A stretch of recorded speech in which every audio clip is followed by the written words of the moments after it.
Spoilers ahead. Watch out, and take care. The movie begins with Big Stan, a real estate agent, and he happens to be a very rich man. He has everything he ever dreamt of, he is vastly wealthy, and has a beautiful wife named Mindy. When it comes to real estate deals, Stan happens to be an artist. He makes it feel like he is with his clients, but usually, he is just robbing them off. The man just knows how to talk them into buying houses from him. One day, he is arrested for conning elderly people out of their savings. His lawyer, Mal, defends him at the trial presided over by Judge Perry. The forewoman finds him guilty, and the sentencing will be the next day. Mal refuses to bribe Judge Perry since he doesn't practice that kind of law, and tells Stan that any shyster on the street would do it for him. Inspired by the bench advertisement outside, Stan hires Lou Popper as a replacement. Judge Perry sentences Stan to 3 years at the Verlaine State Correctional Facility, while giving him 6 months to reorganize the charity Stan established, to teach music to retarded children. His lawyer advises him to run off to Brazil, but he tells him that he cannot go there, because all of his assets have been frozen. Stan now starts living in the fear of what is going to happen to him after these 6 months. He starts doing his unfinished business. One evening, he takes his wife out for dinner, and while they eat, his wife tells him that he should get her pregnant, as when he is away, she will at least have the baby. Stan, however, says that it is a stupid idea and insults his wife, after which he gets really upset and leaves the restaurant. Stan goes to a bar, where he spots a man, and he can't take his eyes off of the man's tattoo, in which something is written about going to jail. Stan realizes that this man has been in prison, and he goes on to give the man $100 to give him some advice regarding prison. The man tells him that prison is the most unsafe place. The guards do not care if the prisoners are fighting or someone is being beaten, and sometimes, they are even beaten to death. He then sizes up Stan, and says that he is going to get raped in jail, just because he is a small man. Stan now understands, the rumors about prisoners becoming homos are true after all. He then shows Stan his tattoos, saying they also help keep the bad boys away, because they think that he himself is a bad boy. Stan then shows him a tattoo of his mother's face, and the man from the bar says, "You are definitely getting beaten up in there." He then tells Stan to join a group when he goes to jail, otherwise, his life is going to be hell. The other thing he can do to keep the other prisoners away is to kill someone. The next morning, Stan is still hungover when his wife wakes him up, and he tells her that he is really scared of going to prison. She, however, encourages him, saying he always finds a way out of bad times. Stan then starts preparing for his time in prison. He gets a tattoo on his butt, and also joins a martial arts club to learn self-defense. Stan gets into a fight with a boy at the club, and loses control, so the teacher kicks him out. When he goes out, he sees an old man called who punches the wall and the wall cracks. Stan is really impressed by him and tells him his whole story. He brings the old man to his house, so that he could start training with him.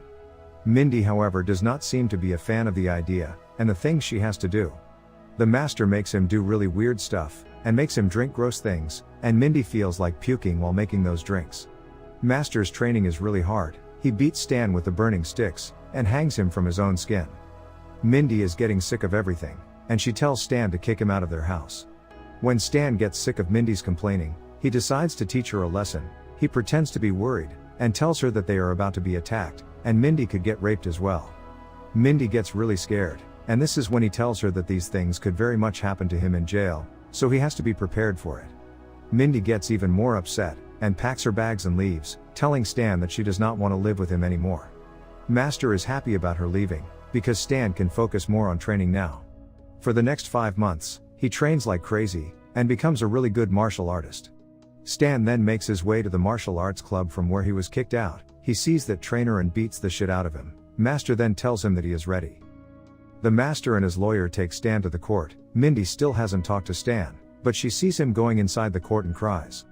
Just as Stan goes in, he is sent to the prison in a bus full of prisoners.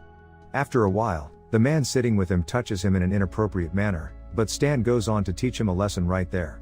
When he gets to the prison, all the guards tell the batch of prisoners that they will not mess with the prison staff, and are allowed to do anything they want in between the prisoners. They then ask all the prisoners to take their pants off in order to search them thoroughly, but are shocked when they see the tattoo on Stan's butt. He meets an old inmate named Larry, who is serving a life sentence for murdering his partner. Larry tells him about the gangs in the prison, saying one gang is of black people, the other is Mexicans, and there is a group of scientists as well, who are also very much capable of killing anyone. Larry then shows him a big man famous as Big Raymond, who happens to be the most dangerous inmate. Stan sees that Raymond is trying to scare the new inmates. He approaches him, and tells him to let go of the boy. Big Raymond treats Stan as a joke and tells him to go away. It turns out to be a big mistake, as Stan goes on to beat the shit out of him and breaks all his fingers, humiliating him in front of all the prisoners. The leader of the Nazi group is really impressed by him, and offers him to join their group, but Stan beats him as well. After that, some black men approach Stan, and confront him for beating up their fellow black man. Stan tries to knock some sense into them at first to keep things peaceful, but they do not comply, and Stan beats the crap out of all of them as well. Stan is now the most famous and the most feared of them all. Everyone starts respecting him in prison, and wherever he goes, people get out of the way. One day, when Stan is eating, the boy named Robbie comes to him. He is the boy Stan saved from Raymond. He thanks Stan for saving him, but Stan tells him that all that he did out there was for himself and not for him. Stan also befriends a sympathetic prison guard named Bullard, and learns more about the cliques and gang activities inside the prison. He then uses his newfound skills to bring peace and harmony to the prison yard, by intimidating his fellow inmates like Big Raymond, and preventing them from harming each other. With this, peace is restored at Verlaine State Correctional Facility, and Stan gains their respect, eventually becoming their leader. However, the corrupt warden Gaisk has plans to force its closure with a riot, and sell off the property as valuable real estate. Stan helps him with the real estate aspects in exchange for early parole. Stan agrees to the warden's plan. In the meantime, he starts working with the prisoners, and the prison becomes really peaceful. One day, Stan receives a letter from his wife, who tells him that she really misses him, and wants to see him. Stan is over the moon, as he too has been missing his wife very badly. One day, she comes to see him, and the warden arranges a room for them.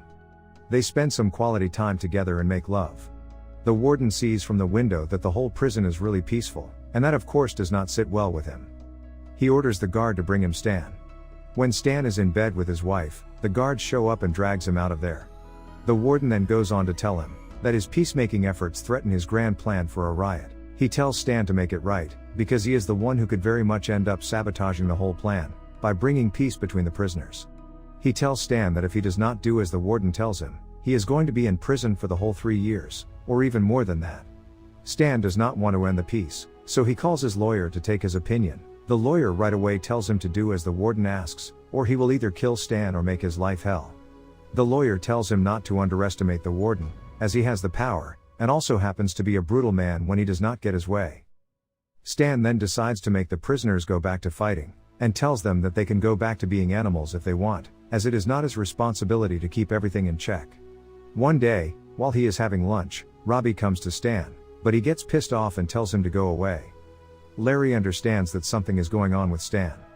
In a last-minute attack of conscience, he deliberately blows the parole hearing, to rush back and prevent the deaths of his fellow inmates, only to discover that his message of peace has sunk in, and the prisoners are dancing instead of fighting. Warden Gaisk orders the guards to open fire on the dancing men. When they refuse, he grabs a gun in front of the Board of Governors and shoots wildly. Warden Gaisk attempts to shoot Stan, but he is stopped by Mindy and the Master, who had snuck in.